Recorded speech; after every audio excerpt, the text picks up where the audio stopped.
نحمده ونصلي على رسوله الكريم اما بعد فاعوذ بالله من الشيطان الرجيم بسم الله الرحمن الرحيم رب اشرح لي صدري ويسر لي امري واحلل عقدة من لساني يفقهوا قولي شهر الله المحرم، جسے محرم الحرام بھی کہا جاتا ہے۔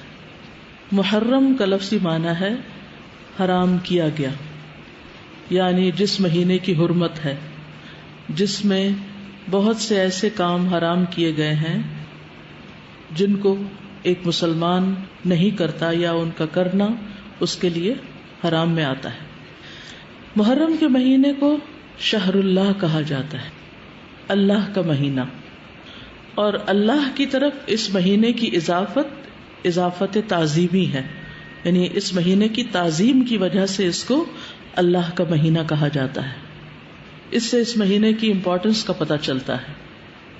صحیح مسلم کی روایت میں آتا ہے، ابو ہریرہ رضی اللہ عنہ سے روایت ہے کہ رسول اللہ صلی اللہ علیہ وسلم نے فرمایا، رمضان کے بعد سب سے افضل روزے اللہ کے مہینے محرم کے ہیں۔ تو گویا اس مہینے کی بھی خاص عبادت پھر کیا ہوئی؟ روزے۔ عشر ذی الحجہ میں تو پہلے 9 دن کے روزے تھے، لیکن اس میں پورے مہینے میں سے جب بھی آپ چاہیں روزے رکھ سکتے ہیں۔ ضروری نہیں کہ پورے ہی مہینے کے روزے رکھیں جیسے رمضان میں رکھے جاتے ہیں، لیکن 10 تاریخ کا روزہ جو ہے اس کی خاص فضیلت ہے، اس کی تفصیل آگے آئے گی۔ محرم الحرام کی ایک اہمیت کی وجہ یہ بھی ہے کہ یہ ہجری سال کا پہلا مہینہ ہے، تو یہ مہینہ عظمت اور برکت والا ہے اور حرمت والا ہے۔ حسن بصری کہتے ہیں کہ بے شک اللہ نے سال کی ابتدا بھی حرمت والے مہینے سے کی اور اس کا اختتام بھی حرمت والے مہینے سے کیا، یعنی آغاز بھی حرمت سے، اختتام بھی حرمت پر۔ سال میں رمضان کے بعد اللہ کے ہاں محرم سے بڑھ کر عظمت والا کوئی مہینہ نہیں۔ تو اس سے کیا پتہ چلتا ہے کہ اگر کسی چیز کی ابتدا میں بھی حرمت ہے اور انتہا میں بھی، تو پھر ان دو کے بیچ میں کیا ہونا چاہیے؟ اس کا خاص خیال رکھنا چاہیے، یعنی جس کام کے آغاز میں اور جس کے اختتام پر خصوصی ہدایات دی جائیں اور اللہ سبحانہ وتعالیٰ کی عبادت اور خصوصاً روزے وغیرہ کی عبادت کی طرف متوجہ کیا جائے تو سال بھر بھی پھر اس کی عادت اپنا لینی چاہیے۔ نئے سال کا آغاز جو ہے وہ دعا سے کرنا چاہیے۔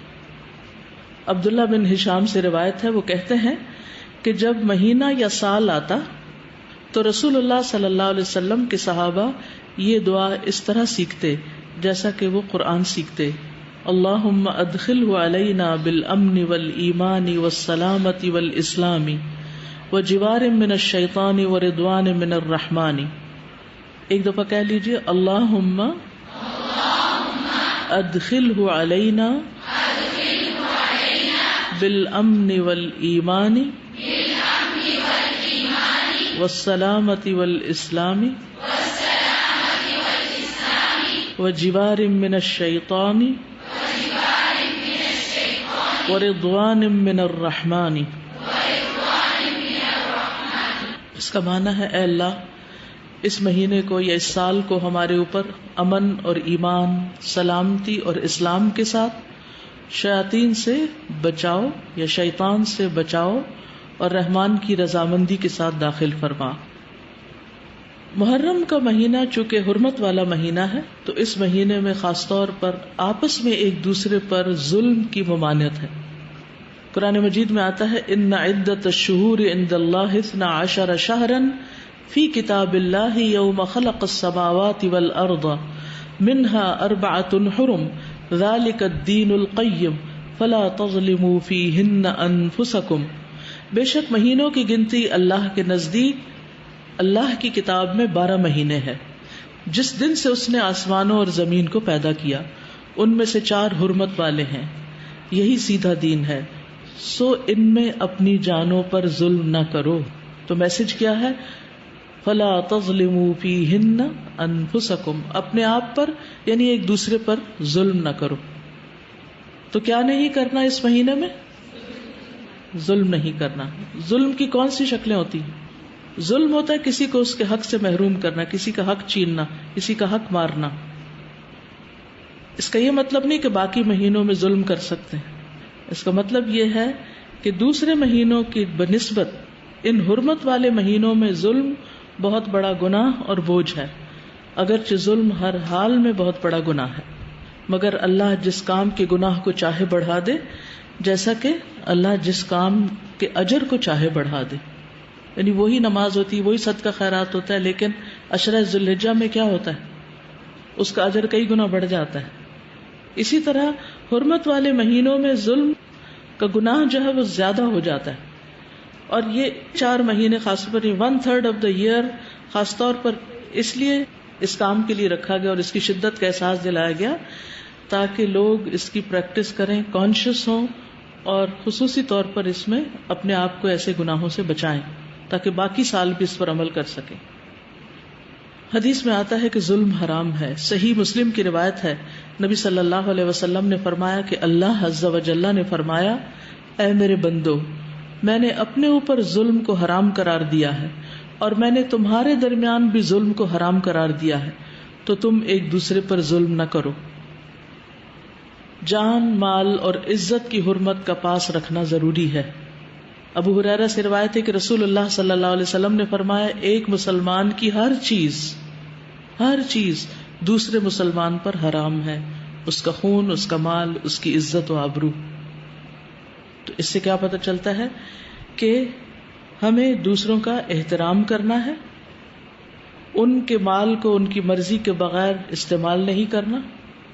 اگر کسی سے کچھ قرض لیا ہے یا کسی سے کسی چیز کا وعدہ کیا ہے تو اس کو پورا کرنا ہے. اسی طرح عزت و آبرو کے کسی کی غیبت، چغلی، طعن و تشنیع اور بلا وجہ دوسروں کو اذیت دینا، اس سے بھی پرہیز کرنا ہے، اس سے بھی بچنا ہے. یعنی اس کا یہ مطلب نہیں باقی دنوں میں غیبت حرام نہیں، لیکن ان دنوں میں خصوصی طور پر اس سے بچنے کی پریکٹس کرنا ہے، کیونکہ اس میں ایسے کاموں کا گناہ اور زیادہ بڑھ جاتا ہے. ابو ہریرہ رضی اللہ عنہ سے مروی ہے کہ نبی کریم صلی اللہ علیہ وسلم نے فرمایا، مسلمان وہ ہوتا ہے جس کی زبان اور ہاتھ سے دوسرے مسلمان محفوظ رہیں، اور مومن وہ ہوتا ہے جس کی طرف سے لوگوں کو اپنی جان اور مال کا امن ہو. مومن کون ہے؟ کہ جس کی طرف سے انسان کو اپنی جان اور مال کا امن، کہ یہ مجھے کوئی نقصان نہیں دے گا، مجھے اس سے کوئی خطرہ نہیں، نہ میری جان کو خطرہ ہے اس سے اور نہ میرے مال کو، میں جہاں چاہوں بیگ رکھ دوں اس میں سے کوئی کچھ نہیں نکالے گا. تو جو کسی کی کوئی چیز دیکھ کے بھی اس کی ہاتھ کی ریچ میں بھی ہونے کے باوجود اس سے پرہیز کرتا ہے، یہ دراصل اس کے ایمان کی وجہ سے. ابن عمر سے روایت ہے، نبی صلی اللہ علیہ وسلم نے فرمایا، سب سے بڑے گناہ یہ ہیں، وہ آدمی جس نے ایک عورت سے شادی کی، اس سے اپنی حاجت پوری کی، پھر اسے طلاق دے دی اور اس کا حق کے مہر ہڑپ کر لیا، مہر ہی نہیں دیا اس کو. تو بیوی کو اس کا مہر نہ دینا یہ بھی ظلم کی ایک قسم ہے، یا اس کو نان نفقہ نہ دینا اور اس کا حق ادا نہ کرنا. دوسرا وہ آدمی جس نے کسی کو مزدوری پر لگایا اور اس کی اجرت خود نگل گیا. ابھی کوئی مجھے بتا رہا تھا کہ ایک شخص نے کسی کو کانٹریکٹ دیا، اس نے آگے لوگوں کو ہائر کیا، غریبوں مزدوروں کو، اور پھر ان سے کام لیا، لیکن جس کے ساتھ کانٹریکٹ تھا اس نے پیمنٹ ہی نہیں کی، اور یہ 2.5 کروڑ کا کانٹریکٹ تھا. اب وہ تو بھاگ گیا جس نے اصل پیمنٹ کرنی تھی، کام ہو گیا، جس نے کروایا جو بیچ کا بندہ تھا وہ پھنس گیا. اب وہ مزدور اور غریب اور وہ سارے اس کی جان کے پیچھے ہیں اور اس کو بد دعائیں دیتے ہیں، اور وہ اب کام کر کے تو ان کو آہستہ آہستہ ان کا قرضہ اتار رہے ہیں. تو ایسے بہت سے واقعات ہمارے ملک میں بہت عام ہیں کہ کام کرا کے کسی کو کام پہ رکھ کے اس کے مہینے کے بعد اس کو چھٹی کرا دینا، اس کو اس کا حق نہ دینا. کہ ویسے مزدوروں کو کسی بھی کام پہ لگا کے ان کو یا حق دینا ہی نہ یا پورا نہ دینا، جو طے کیا ہے اس میں کمی کر دینا، یا انصاف کے ساتھ طے نہ کرنا، یعنی کام زیادہ لینا اور اجرت کم دینا، یہ بھی ظلم کی شکل ہے. تیسرا وہ آدمی جس نے کسی چوپائے کو بے فائدہ قتل کر دیا، یعنی جانوروں کے بھی حقوق ہیں، ان کو بھی بلا وجہ نہیں مار سکتے آپ، ایک شغل تماشے کے طور پر. عبداللہ بن صائب رضی اللہ عنہ ابن یزید سے روایت ہے کہ وہ اپنے والد سے اور وہ عبداللہ کے دادا سے روایت کرتے ہیں، انہوں نے رسول اللہ صلی اللہ علیہ وسلم کو فرماتے ہوئے سنا، تم میں سے کوئی شخص اپنے بھائی کی کوئی چیز ہرگز نہ لے، نہ مذاق میں نہ حقیقتاً. بعض اوقات ہوتا ہے نا، فرینڈ شپ ہوتی ہے اور ایک دوسرے سے کافی فرینک ہوتے ہیں، تو ہم سمجھتے ہیں کہ اب اس فرینکنس کے بعد ہمیں حق حاصل ہو گیا کہ ہم دوسرے کی چیز میں سے جب جو چاہیں نکال لیں، اس کا بیگ کھولیں، اس میں سے پین نکال لیں، کوئی کھانے کی چیز ہے تو وہ اٹھا کے کھا لیں. نہیں، یہ سب حرام ہے، چاہے ایک سوئی کیوں نہ ہو. اور خاص طور پر اگر کوئی کسی کا حق ظلمن چھین لیتا ہے قسم کھا کر، جھوٹی قسم کھا کر، تو خواہ پیلو کی ایک شاخ ہی کیوں نہ ہو، ایک مسواک جس کو کہتے ہیں، ایک مسواک، اگر اتنی سی چیز بھی کوئی کسی کی ظلمن چھینتا ہے تو قیامت کے دن اس کے لیے آگ ہے. تو بغیر کسی کی مرضی کے، اجازت کے، خوشی کے کوئی چیز نہیں لینی چاہیے، نہ مذاق میں نہ حقیقت میں. اچھا بعض اوقات ایسا ہوتا ہے نا، مثلا کسی نے کوئی انگوٹھی پہنی ہوئی ہے، کوئی زیور پہنا ہوا ہے، اچھا ذرا دکھانا مجھے، میں ذرا پہن کے دیکھوں کیسے لگتی ہے. اچھا پہن نہیں دیکھے، مجھے تو بہت اچھی لگی، اچھی لگ رہی ہے نا، اچھا میں چلو تھوڑے دن میں پہن لیتی ہوں. ایسے نہیں کر سکتے آپ. مسلمان کی عزتوں کا پاس رکھنا.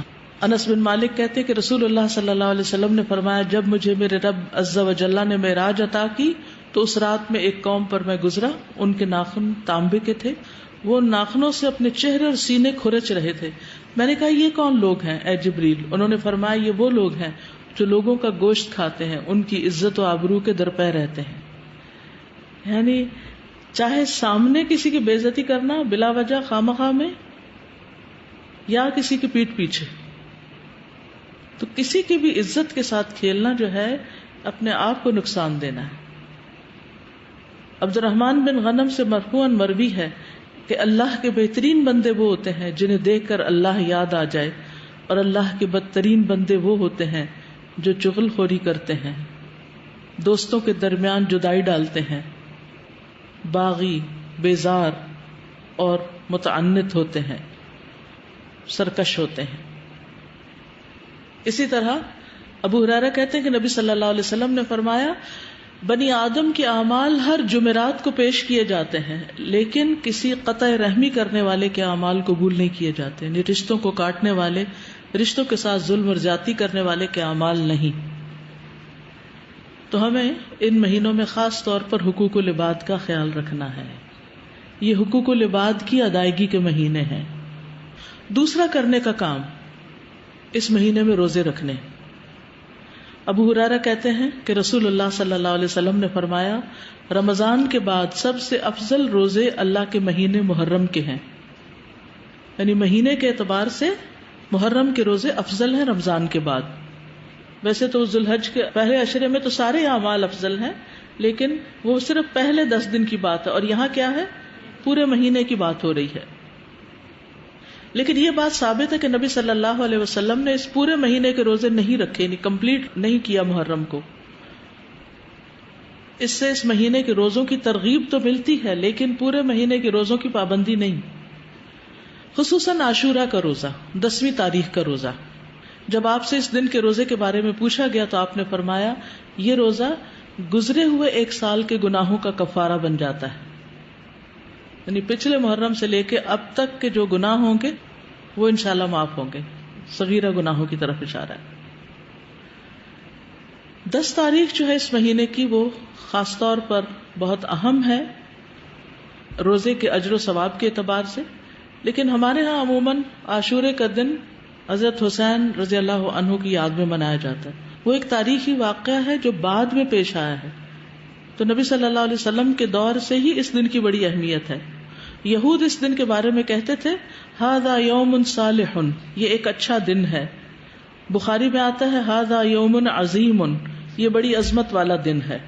تو 10ویں محرم کیا ہے؟ اچھا اور عظمت والا دن ہے. یہ کعبہ کو غلاف پہنانے کا دن ہے. حضرت عائشہ سے روایت ہے، کہتی ہیں کہ لوگ رمضان کے روزے فرض ہونے سے پہلے عاشورہ کا روزہ رکھا کرتے تھے، اور اس روز کعبہ کو غلاف پہنایا جاتا تھا. یہ یہود کی عید کا بھی دن ہے. ابو موسیٰ سے روایت ہے، انہوں نے فرمایا یہودی عاشورہ کے دن کو بطور جشن مناتے تھے. نبی صلی اللہ علیہ وسلم نے فرمایا تم اس دن روزہ رکھو، کیونکہ انہیں فرعون سے نجات ملی تھی اس دن، تو اس کی یاد میں وہ اس کو خوشی کا دن بنا کر مناتے تھے. یہ ان کی عورتوں کے سجنے اور بننے کا دن تھا، یعنی اس دن وہ خوب تیار ہوتی تھی کیونکہ جشن کا دن ہوتا تھا، جیسے ہم لوگ عید کے دن کرتے ہیں. ابو موسیٰ سے روایت ہے، یہ صحیح مسلم کی روایت ہے، وہ کہتے ہیں کہ اہل خیبر یوم عاشورہ کا روزہ رکھتے تھے، وہ اسے عید کا دن قرار دیتے اور اس دن اپنی عورتوں کو زیورات اور بہترین لباس پہناتے. تو رسول اللہ صلی اللہ علیہ وسلم نے فرمایا تم بھی اس دن روزہ رکھا کرو، یعنی وہ لوگ عید مناتے ہیں تو تم کیا کرو، روزہ رکھو. اللہ کے رسول صلی اللہ علیہ وسلم نے اس کے بارے میں فرمایا یقیناً عاشورہ اللہ کے دنوں میں سے ایک دن ہے، یعنی خاص دنوں میں سے ہے، تو جو چاہے اس دن روزہ رکھے، جو چاہے چھوڑ دے، یعنی نفلی روزہ ہوگا، فرض نہیں ہے. رمضان کے روزے فرض ہونے سے پہلے یہ فرض تھا. ابن عباس سے روایت ہے، وہ کہتے ہیں کہ میں نے نبی صلی اللہ علیہ وسلم کو نہیں دیکھا کہ عاشورہ کے دن اور رمضان کے مہینے کے علاوہ کسی دن کو افضل سمجھ کر آپ نے اس دن کا روزہ رکھا ہو، یعنی اس دن کو افضل سمجھا. اب آپ کہیں گے کہ وہ جو 9 ذی الحج والی بات ہے کہ وہ 2 سال کے گناہوں کی معافی ہے، تو اس دن آپ حج کر رہے تھے اور حج کرنے والے 9 تاریخ کو روزہ نہیں رکھتے. یہ نجات کا دن اور شکر کے روزے کے طور پر یہود کے ہاں مشہور تھا. جب نبی صلی اللہ علیہ وسلم مدینہ آئے تو وہاں کے لوگ ایک دن یعنی عاشورہ کا دن روزہ رکھتے. ان لوگوں نے بتایا یہ بڑی عظمت والا دن ہے، اسی دن اللہ تعالیٰ نے موسیٰ علیہ السلام کو نجات دی. قرآن مجید میں پڑھا نا آپ نے، وَإِذْ نَجَّيْنَاكُم مِّنْ آلِ فِرْعَوْنَ يَسُومُونَكُمْ سُوءَ الْعَذَابِ يُذَبِّحُونَ أَبْنَاءَكُمْ وَيَسْتَحْيُونَ نِسَاءَكُمْ وَفِي ذَلِكُمْ بَلَاءٌ مِّن رَّبِّكُمْ عَظِيمٌ. تو اس کے شکر میں موسیٰ علیہ السلام نے اس دن روزہ رکھا، یعنی سب سے پہلے موسیٰ علیہ السلام نے یہ روزہ رکھا. آپ نے فرمایا میں موسیٰ سے ان کی نسبت زیادہ قریب ہوں، یعنی یہ پیغمبروں کی اطاعت نہیں کرتے اور ان کا حق ادا نہیں کرتے، موسیٰ علیہ السلام مجھ سے زیادہ قریب ہیں. تو آپ نے خود بھی اس دن کا روزہ رکھنا شروع کیا اور صحابہ کو بھی اس کا حکم دیا. دور نبوی میں بچے بھی عاشورہ کا روزہ رکھتے تھے، بچے بھی روزے رکھتے تھے.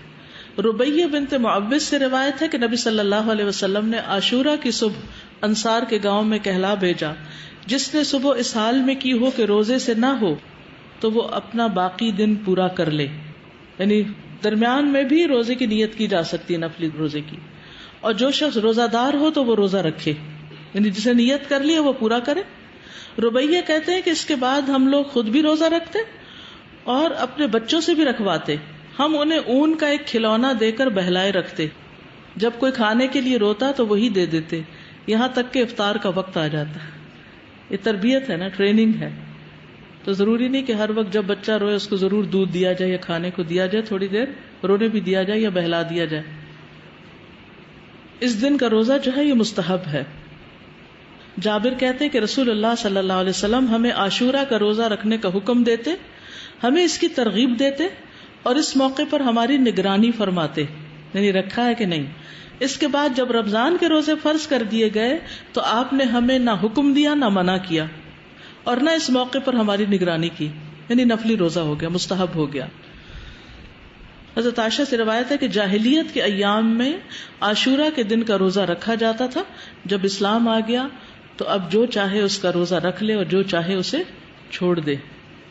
لیکن نبی صلی اللہ علیہ وسلم نے 2 دن کے روزے کا ارادہ کیا، یعنی 9 اور 10 کا. عبداللہ بن عباس کہتے ہیں جب رسول اللہ صلی اللہ علیہ وسلم نے یوم عاشورہ کا روزہ رکھا اور اس کا روزہ رکھنے کا حکم دیا تو صحابہ نے عرض کی اللہ کے رسول یہی دن ہے جس کی یہود و نصارہ تعظیم کرتے ہیں. اس پر رسول اللہ صلی اللہ علیہ وسلم نے فرمایا جب آئندہ سال ہوگا تو اگر اللہ نے چاہا تو ہم 9ویں دن روزہ رکھیں گے. کہا اس کے بعد آئندہ سال نہیں آیا کہ رسول اللہ صلی اللہ علیہ وسلم وفات پا گئے. ٹھیک ہے، تو افضل کیا ہے 2 دن کا رکھ لیا جائے، 9 اور 10 کا. اور 9 محرم جو ہے بعض کے نزدیک 9 اور بعض 10 دونوں کو عاشورہ کا دن بھی کہا جاتا ہے. پہلا عشرہ ہے نا اس میں. جی نہیں، 11 والی روایت ضعیف ہے. یعنی بعض کہتے ہیں 10 اور 11 بھی رکھ سکتے ہیں، لیکن یہ کہ 11 تاریخ کے روزے کی روایت ضعیف ہے. اصل میں 9 اور 10 ہی ہے. ابن القیم کہتے ہیں کہ ابن عباس کا یہ کہنا تم محرم کا چاند دیکھو تو گنتے رہو اور 9ویں تاریخ کے دن کی صبح روزے کی حالت میں کرو. تو اس سے مراد یہ نہیں کہ عاشورہ 9ویں تاریخ کو کہتے ہیں، بلکہ ان کی مراد یہ ہے کہ 10ویں سے پہلے 9ویں کا روزہ بھی رکھو، کیونکہ آپ نے فرمایا تھا کہ اگر میں زندہ رہا تو روزہ رکھوں گا. تو یہ ایک طرح سے آپ کی سنت ہو گئی، کیونکہ آپ نے اس کے بارے میں خود صحابہ کو ترغیب دلائی. بچے چلیں، اگر 2 نہیں رکھ سکتے تو 1 تو رکھوائیں. اور یہ جو الفاظ ہیں نا سلسلۃ الاحادیث الضعیفہ کے، کہ اگر میں زندہ رہا تو یوم عاشورہ سے 1 دن پہلے یا 1 دن بعد میں روزہ رکھنے کا حکم دوں گا، یہ روایت ان الفاظ سے منکر ہے، یعنی اس کا انکار کیا گیا ہے، اس کی سند ضعیف ہے. اسی طرح ابن عباس کا بھی ایک قول ہے جو نبی صلی اللہ علیہ وسلم سے وہ روایت کرتے ہیں کہ آپ نے فرمایا یہود کی مخالفت کرو اس طرح کہ 1 دن پہلے یا بعد کا روزہ رکھو، تو اس کی سند ضعیف ہے، تو اس لیے بعد والا نہیں. ابن تیمیہ رحمہ اللہ کہتے ہیں صحیح بات تو یہ ہے کہ 9 اور 10 دنوں کا روزہ رکھنا مستحب ہے، کیونکہ آپ کا آخری حکم یہی تھا کہ اگر میں اگلے سال زندہ رہا تو 9ویں کا بھی ساتھ رکھوں گا. تو زیادہ افضل کیا ہے؟ ویسے تو پورے مہینے میں روزے رکھ سکتے ہیں، آپ چاہیں تو 11ویں کا ساتھ رکھ لیں، 3 اکٹھے رکھ لیں، لیکن وہ جو ہے نا فضیلت والی بات اور مستحب ہونے والی بات وہ 9 ہی کی ہے. اب اگر آپ کچھ کہنا چاہیں، کچھ فرمانا چاہیں تو فرما لیں. جی سوال کیجئے. یہ جو سوال تھا کہ کسی کا مال آپ نے مذاق میں بھی نہیں لینا اور یعنی جان بوجھ کے بھی نہیں لینا، تو اس میں شوہر اور بیوی کے درمیان جو ہوتا ہے، یعنی آپ صلی اللہ علیہ وسلم نے ہند کو اجازت دی تھی کہ ابو سفیان ان کو جیب خرچ نہیں دیتے تھے، تو صرف اتنا جو اس کے اور اس کے بچوں کی بنیادی ضروریات کے لیے کافی ہو وہ لے سکتی ہیں، لیکن باقی اس طرح کھلی چھٹی نہیں ہے کہ جب جتنا چاہیں، الا یہ کہ کسی نے اجازت دے رکھی ہو اور ATM کا کارڈ دیا ہوا ہو کہ جب جتنا جی چاہے نکال لو، تو پھر ٹھیک ہے. وہ تو دیکھیں گھر میں کھانے کی چیزیں کھانے کے لیے آتی ہیں نا. نہیں دیکھیے کچھ چیزیں ایسی ہوتی ہیں جو وہ اپنے خاص جگہ پر بیگ میں یا دراز میں رکھتے ہیں کہ یہ میری ہیں، وہ تو اور بات ہے. دیکھیے کچھ ایسی تھی لا کے بس کامن ہے گھر میں رکھی ہوئی ٹیبل پر جو مرضی کھائے، تو اس میں تو کوئی ممانعت نہیں. باسی ایسی بھی ہوتی ہے نا کہ جو بیماری کی وجہ سے اس کو کھانی ہوتی ہے، ہر ایک کے لیے نہیں ہوتی، تو ان چیزوں میں پھر انسان کو احتیاط کرنی چاہیے. تو اب آپ کو بات سمجھ آ گئی کہ 9 تاریخ کا جو روزہ ہے وہ نہ رکھا تو پھر اجر سے محرومی ہو سکتی، تو احتیاط کا تقاضا یہی ہے کہ 9 کا رکھا جائے ساتھ. جی کچھ کہہ رہے؟ السلام علیکم. وعلیکم السلام. یہ جو آپ نے ابھی حدیث ہمیں بتائی کہ آپ نبی کریم صلی اللہ علیہ وسلم جب معراج پہ گئے تو دیکھا کہ ایک جو گروہ یا طبقہ تھا جہنم کے، وہ اپنے چہرے اور جسم کو کھرچ رہا تھا، یعنی کہ ناخنوں سے، لوہے کے ناخنوں سے نا، تو یہ مسلمانوں کی عزتوں کا یعنی پاس نہ کرنے، تانبے کے ناخن، تانبے کے ناخن، لوہے کے. تو اگر ہم یہ سوچیں ذرا سی دیر کہ اگر ہمیں کٹ لگ جائے کوئی چھری سے یا تو ہمیں کس قدر تکلیف ہوتی ہے نا، نہ کہ وہ مسلسل ایک اذیت، اور ہم ان باتوں کا ذرا سا بھی خیال نہیں رکھتے نا. اور تو اور گروپ بنا لیتے ہیں واٹس ایپ پہ، اور پھر جس کی بدگمانی کرنی ہوتی ہے خود بھی کرتے ہیں، دوسروں کو بھی ملوث کر دیتے ہیں. اصل مسئلہ ہی اس وقت بڑھتا ہے جب ہم دوسروں کو ملوث کرتے ہیں، اوروں کو بھی ساتھ پارٹی بنا لیتے ہیں. ایک چھوٹا سا بھی کوئی نشان ہو تو عورتیں کتنی کانشیس ہوتی ہیں کہ ہمارے چہرے پر کوئی نشان ہو، کہاں یہ کہ انسان کھال نوچے. چلیے اتنا ہی کافی. ٹھیک ہے. وآخر دعوانا ان الحمد للہ رب العالمین. السلام علیکم ورحمۃ اللہ وبرکاتہ.